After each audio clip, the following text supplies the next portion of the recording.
Syederolun mantan Gubernur Aceh Irwandi Yusuf Sabtu sore pulang ke Biren. Irwandi yang masih berstatus tahanan lapas Sukamiskin ini mendapat pengawalan petugas dan disambut sejumlah keluarga maupun kerabatnya.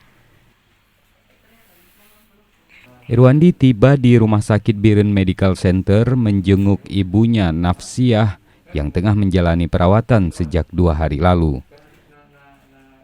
Irwandi Yusuf memanfaatkan izinnya ini untuk menemani perawatan sang ibu dan bahkan bermalam di ruang perawatan.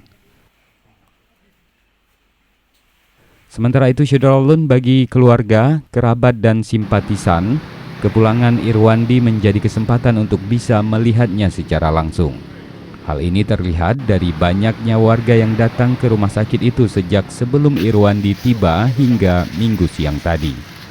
Mereka bukan saja datang dari Biren, tapi dari Banda Aceh serta sejumlah kabupaten kota lainnya di Aceh.